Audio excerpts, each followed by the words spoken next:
Pension का पेंच। जी हां, जब से सरकार ने पेंशन की नई स्कीम यूनिफाइड पेंशन स्कीम को लॉन्च किया है, तब से हर कोई इसी कैलकुलेशन में लगा है कि ये नई स्कीम कैसे फायदेमंद होगी। जो पुरानी स्कीम पहले चली आ रही थी एनपीएस, क्या उससे बेहतर है? ओल्ड पेंशन स्कीम जो 2004 से पहले थी, क्या उससे बेहतर है? तो इस कंफ्यूजन को आज हम दूर करने की कोशिश करेंगे इस वीडियो में। इस वीडियो को देख लेंगे तो आपके मन में कोई दुविधा नहीं रहेगी। तो आइए सबसे पहले देखते हैं कि इस तीन स्कीम में अंतर क्या है। अंतर का सबसे पहला पैमाना लेते हैं पेंशन की गारंटी। जी हां, जिस पेंशन की गारंटी की बात की जा रही थी, मांग की जा रही थी, सरकार ने उस पेंशन की गारंटी देने का ऐलान कर दिया है यूनिफाइड पेंशन स्कीम के तहत।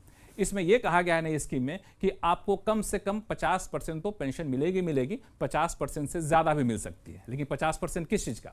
तो 50% आपको आपकी जो बेसिक सैलरी रही है, औसत मासिक बेसिक सैलरी, यानी जिस दिन आप रिटायर कर रहे हैं उससे पिछले के 12 महीने में आपको जितना सैलरी मिली है उसका बेसिक सैलरी का औसत निकाला जाएगा और उस औसत मासिक बेसिक सैलरी का कम से कम 50% आपको पेंशन मिलेगा। इस बात की गारंटी नई स्कीम के तहत होगी। कम से कम बोल रहा हूं, अगर शेयर मार्केट की हालत ज्यादा अच्छी रही, रिटर्न बेहतर हुआ, तो यह पेंशन की रकम बढ़ सकती है। लेकिन शर्त है कि कम से कम 25 साल की नौकरी आपकी होनी चाहिए। अब आप पूछेंगे 25 साल से कम है तो क्या होगा? तो 25 साल से कम है तो 10 साल तक की नौकरी अगर है, 25 साल जितना कम होगा उसी हिसाब में ये 50% वाली रकम जो है वो उसकी गारंटी कम होती जाएगी। अब कहें कि इससे पहले क्या था? तो एनपीएस, इसके तहत कोई गारंटी थी ही नहीं पेंशन की गारंटी। हाँ, 2004 से पहले जो ओपीएस थी, ओल्ड पेंशन स्कीम, वहां पे गारंटी थी। हालांकि वो गारंटी अलग थी। गारंटी अलग इस मायने में थी कि वहां पर यह था कि जितना आप आखिरी महीने की सैलरी विड्रॉ कर रहे हैं, ले रहे हैं रिटायर होने से पहले, उसमें बेसिक सैलरी और डीए को दोनों को जोड़ दिया जाए। जो रकम आएगी उसका 50% आपको पेंशन मिलेगी। लेकिन ध्यान दीजिए, यूपीएस में कह रहे हैं मिनिमम पेंशन, यहां कह रहे हैं सिर्फ 50%। यानी ये 50% से ज्यादा भी हो सकता है, लेकिन यहां पे 50% से ज्यादा नहीं हो सकता, ये बिल्कुल तय है।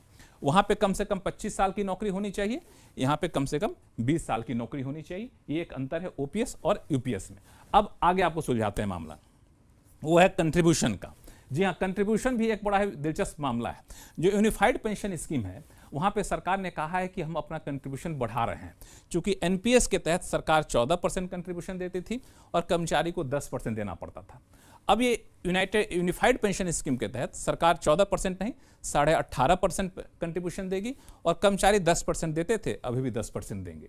लेकिन ओपीएस देखें तो ओपीएस का मामला बिल्कुल अलग था। ओपीएस के तहत कर्मचारी को कोई कंट्रीब्यूशन नहीं देना पड़ता था, सिर्फ और सिर्फ सरकार ही वहन करती थी पूरा खर्चा। ये इसकी खासियत थी। अब आप आइए अगले हिस्से में, वो है मिनिमम पेंशन। जी हाँ, मिनिमम पेंशन का मतलब ये हुआ कि कम से कम कितना पेंशन मिल जाएगा। तो यूनिफाइड पेंशन स्कीम के तहत मिनिमम पेंशन 10,000 रुपये रखी गई है, अगर आपकी सैलरी, आपकी नौकरी कम से कम 10 साल की हो चुकी है तो। एनपीएस के तहत मिनिमम पेंशन का प्रावधान था ही नहीं। ओपीएस यानी ओल्ड पेंशन स्कीम जो 2004 से पहले की थी, उसके तहत मिनिमम पेंशन 9,000 थी, नई में 10,000 है, ओल्ड पेंशन स्कीम में 9,000 थी। यहां पे 10 साल की नौकरी की शर्त थी, यहां भी 10 साल की नौकरी वाली शर्त बरकरार है। अब आइए, अब एक अगला मुद्दा है, वह है फैमिली पेंशन। किसी पेंशन धारक की मृत्यु हो जाती है, अगर आश्रित रहते हैं तो उनको भी फैमिली पेंशन मिलती थी। ओल्ड पेंशन स्कीम के तहत जो पेंशन धारक थे, जितना आखिरी पेंशन उठाते थे उसका 60% उनको मिलता था, उनकी फैमिली को। अब एनपीएस में यह प्रावधान नहीं था, यूपीएस में प्रावधान फिर से वापस ला दिया गया है। वहां भी फैमिली पेंशन 60% मिलेगी आखिरी पेंशन का, जैसा कि ओपीएस के तहत मिलता था। तो यहां पे ओपीएस और यूपीएस दोनों एक समान है। अब आप आगे आइए, वह है एक मुश्त रकम। जी हाँ, जब कोई रिटायर करता है तो लोग कहते हैं अच्छी खासी रकम मिली होगी, तो लमसम अमाउंट जो है वो मिलती है। तो वो एनपीएस के तहत तो कुछ ऐसा प्रावधान था ही नहीं। ओल्ड पेंशन स्कीम और यूपीएस में दोनों मिलेगी, लेकिन यूपीएस में शर्त अलग है। यूपीएस जो नई स्कीम है उसमें यह कहा गया है कि आप एक महीने की जो मासिक बेस सैलरी है, उस मासिक सैलरी का 10वां हिस्सा आपको मिलेगा हर 6 महीने की नौकरी पर। यानी 6 महीने की नौकरी की अवधि के बराबर एक मासिक सैलरी का 10वां हिस्सा, फिर 6 महीने की नौकरी के बराबर एक मासिक सैलरी का 10वां हिस्सा, ऐसे कैलकुलेट किया जाएगा। तो एक मुश्त रकम ऐसे आपको मिलेगी। ग्रेचुइटी पर कोई फर्क नहीं पड़ेगा, ग्रेचुइटी आपको मिलेगी। ये एक मुश्त रकम मिलने के साथ ही मिनिमम पेंशन पर कोई असर नहीं पड़ेगा। ओपीएस के तहत क्या था? ओपीएस के तहत मामला अलग था। ओपीएस के तहत यह था कि एम्प्लॉय ने अपनी नौकरी के दौरान जितना भी कंट्रीब्यूशन किया है पेंशन में, सारे कंट्रीब्यूशन ब्याज समेत उसको मिल जाते थे, इसलिए मोटी रकम मिलती थी। तो एम्प्लॉय के कंट्रीब्यूशन का 100% ओपीएस के तहत एक मुश्त रकम के तौर पर मिल जाती थी।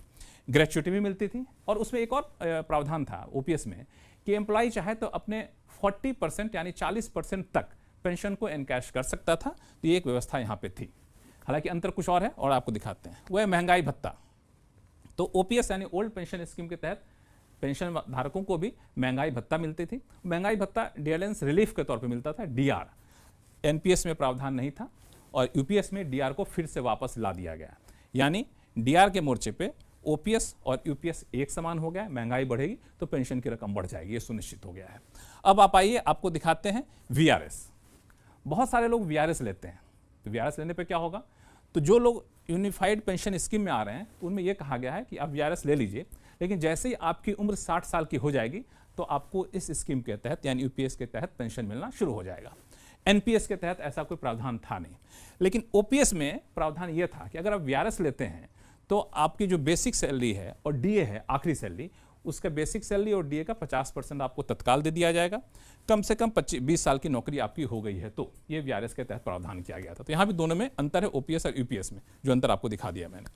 अब आइए कि कई लोग पूछ रहे हैं कि ये यूपीएस किन किन पे लागू होगा। कुछ राज्य सरकार के कर्मचारी हैं, वो कह रहे हैं कि हम पे लागू होगा क्या। कोई बैंक के कर्मचारी फोन कर रहे हैं कि हम पे लागू होगा क्या। कुछ प्राइवेट सेक्टर के कर्मचारी हैं। तो बता दूं कि अगर आप राज्य सरकार के कर्मचारी हैं तो लागू होने की संभावना है। शर्त सिर्फ यह है कि आपकी राज्य सरकार इस यूनिफाइड पेंशन स्कीम को लागू करने का ऐलान कर दे, जैसे कुछ राज्यों ने करना शुरू भी कर दिया है।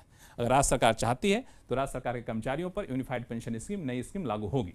लेकिन अगर आप सरकारी बैंक में काम करते हैं, अगर आप सरकारी कंपनियों में काम करते हैं तो यूनिफाइड पेंशन स्कीम हूबहू लागू नहीं होगी, क्योंकि इन लोग संस्थाओं के अपनी अपनी पेंशन स्कीम होती है। अब सवाल उठता है प्राइवेट सेक्टर के कर्मचारी, जी हाँ, प्राइवेट सेक्टर के कर्मचारी हैं तो ये स्कीम आप पे लागू नहीं होगी, बिल्कुल निश्चिंत हो जाइए। अब देखिए इस नई स्कीम की खासियत क्या है, देख लीजिए। वो खासियत ये है कि ये जो नई स्कीम है, ऐलान तो हो गया है, लेकिन 1 अप्रैल 2025 यानी अगले कारोबारी साल से लागू होगी। हालांकि ऐसा नहीं कि अभी आप नौकरी कर रहे हैं या रिटायर कर रहे हैं तो आपके लागू नहीं होगी, बताते हैं क्यों। ये ऐसा है कि जो लोग एनपीएस में शामिल हो चुके हैं वो भी चाहे तो इस यूनिफाइड पेंशन स्कीम में शामिल हो सकते हैं, उनमें कहीं कोई दिक्कत नहीं है। कब तक शामिल होना है इसकी कोई आखिरी तारीख नहीं, आप चाहे तो आराम से तसल्ली से तुलनात्मक अध्ययन कर लीजिए, इस वीडियो को देखिए, फिर सोचिए, फिर फैसला लीजिए।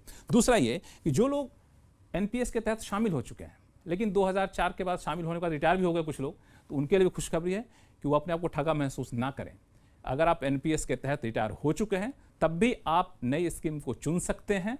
शर्त यह है कि नई स्कीम को चुनेंगे तो आपके ऊपर एरियर बनेगा, उस एरियर का भुगतान भी सरकार करेगी। जो पीपीएफ का ब्याज दर है उस ब्याज दर के साथ सरकार भुगतान करेगी, तो आप भी बिल्कुल फायदे में अगर चाहते हैं नई स्कीम आना। तो एक और बात कि रिटायर कर्मचारियों को एरियर के साथ तो मिल ही जाएगा, तो उनको भी नई स्कीम का फायदा यहाँ पे मिल जाएगा। तो मुझे लगता है कि अब कोई कंफ्यूजन आपके मन में नहीं होना चाहिए। तो पेंशन का पूरा पेज जो है मैंने आपके सामने सुझा दिया है। इस लागू किया गया है, ये एक अभिशाप है कर्मचारी के ऊपर। कर्मचारी 60 साल तक अपने 60 साल की उम्र तक सर्विस करता है और एमएलए एमपी जो 5 साल की वो सर्विस करता है, उसकी सर्विस नहीं, वो सेवा होती है। सेवा में कोई पेंशन नहीं होना चाहिए। कर्मचारी सारा जीवन अपना सर्विस में गुजारता है, उसके बुढ़ापे के लिए कोई सहारा होना चाहिए, ये गवर्नमेंट को सोचना चाहिए। पर दरअसल हमारा देश जातियों में ज्यादा बटा हुआ है। हम अपनी ओपीएस की परवाह न करते हुए हमारे जाति के नेता की परवाह करते हैं, ये सबसे बड़ा हमारा दुर्भाग्य है। और इसी कारण से हमारी जो ओल्ड पेंशन लागू नहीं हो पा रही, इसके हम खुद जिम्मेदार हैं। अगर इसके लिए हम जाति धर्म को न देकर एक स्वच्छ छवि को, जो हमारे कर्मचारियों की डिमांड पूरी करे, तो मैं कहना चाहता हूँ निश्चित तौर पे सरकार घुटने टेक देगी, आपको जल्द ओपीएस के लिए घोषणा कर देगी। कर्मचारी ने वोट दिया एनपीएस के खिलाफ में, कर्मचारी बहुत नाराज है। अगली बार 24 में अभी 27 तक मैं तो मानता हूँ ये सरकार टिकेगी नहीं, टिकने वाली नहीं है। जो ओल्ड पेंशन के बारे में नहीं सोचेंगे तो ये बीजेपी सरकार गिरने वाली है 100%।